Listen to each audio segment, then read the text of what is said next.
हमारी सहयोगी हैं रंगराज में, प्रखर वक्ता हैं, बहुत सुलझी हुई महिला है। राज यात्रा के दौरान में इनसे प्रखर वक्ता हैं, बहुत सुलझी हुई महिला है। पदयात्रा के दौरान में इनसे मुलाकात हुई थी, तो उस समय पदयात्रा में हमने ये तय किया हुआ था कि किसी के घर पर या दरवाजे पर हम लोग नहीं जाते। उसकी वजह ये थी कि जब आप किसी के घर जाते हैं, हम अकेले तो जाएंगे नहीं, हमारे साथ बहुत बड़ा काफिला चलता है, बहुत लोग चलते हैं। तो किसी बड़े आदमी के यहाँ ही जाके आप खाना खा सकते हैं, चाय पी सकते हैं। किसी गरीब आदमी के यहाँ जाइएगा तो उसके बच्चे के हिस्सा का ही खाइएगा, घर में नहीं जाते। इसलिए इस बार जब हम लोग बिहार बचाओ यात्रा में निकले हैं तो ये तय किया है कि जो साथी बहुत पहले से साथ में लगे हुए हैं और धन स्वराज की इस विचार, इस प्रयास, इस परिकल्पना को घर घर पहुँचाने में हमारे सहभागी हैं या कई महीनों में हमसे ज़्यादा मेहनत कर रहे हैं, उनके दरवाजे पर, उनके घर पर, उनके गांव पर एक बार जरूर जाएं, उनके परिवारजनों से मिलें।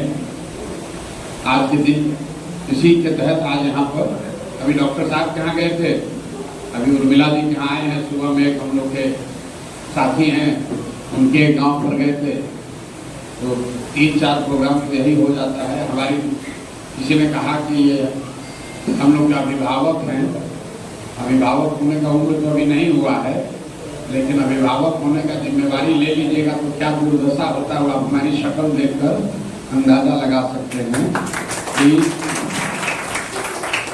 किस तरह की परेशानी है।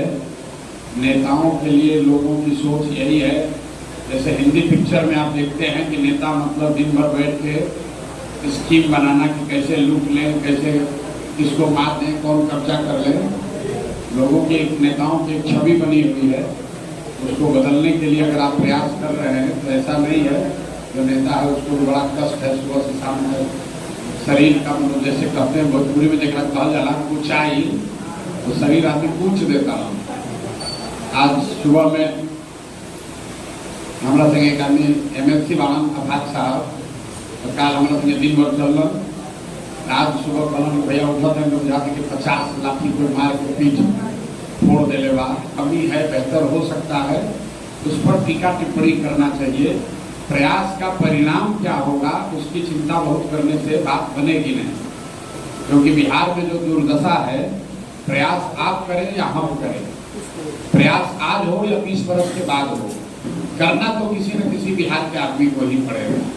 इसलिए चर्चा प्रयास की होनी चाहिए। उसके ईमानदारी का मतलब ये नहीं कि उन्होंने राजनीति नहीं की, इसका मतलब ये नहीं कि उनका समाज पर प्रभाव नहीं है। तो राजनीति, समाज में लोगों की आवाज बनना भी राजनीति है। समाज में जो दबा कुचला है, पीछे छूट गया है, उसका हाथ पकड़ के आगे बढ़ाना भी राजनीति है। किसी की मदद करना भी राजनीति है, आवाज बनना भी राजनीति है। सिर्फ चुनाव लड़ने से बात नहीं बनेगी। हम लोग तो कोई MLA MP नहीं है, फिर भी हजारों लोग क्यों पीछे चल रहे हैं। हम तो किसी का नाली गली नहीं बनवाते हैं, राशन कार्ड नहीं दिलवाते हैं, किसी का FIR में मदद नहीं करते हैं, किसी का कोई घर पर बीमार पड़ जाए तो भी, लेकिन उनकी आवाज बनकर खड़े हैं, उनके साथ उनके गांव जा रहे हैं, अपने आप को उपलब्ध कराया। जिसको भी राजनीति करनी है उसको ये समझ में बात आनी चाहिए कि समाज में अपने आप को उपलब्ध कराना ही सबसे बड़ी सेवा है, कि आप अपने आप को समाज के लिए, सामाजिक कार्यों के लिए उपलब्ध करा रहे हैं। तो जन स्वराज की जो मंशा है कि वैसे लोग जुड़े जो समाज के लिए अपने आप को उपलब्ध कराए। छोटा बड़ा जो भी काम हो सकता है वही काम हम लोग कर रहे हैं।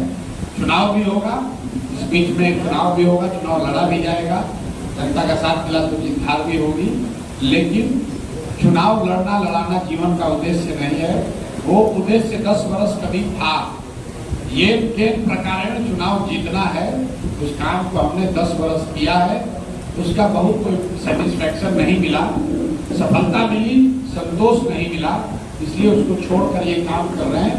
इसमें सफलता मिले न मिले, संतोष है, शरीर थोड़ा खप रहा है, लेकिन ये हो सकता समाज नहीं होंगे पहले से, रोज वीडियो पर देख ही रहे हैं, यूट्यूब और फेसबुक पर। अब आज उर्मिला जी का कुछ नमक का कर्ज भी हो जाएगा, उस कर्ज को चुकाने के लिए 5 मिनट बोल दिए, वो वसूली हो गया। इससे ज्यादा नहीं वहीं करके खाए, वहीं था। हाँ वहीं। और जितना ये खिलाएगी उसके लिए इतना ही बोलेंगे तो नमक का कर्ज पूरा हो जाएगा। ठीक है।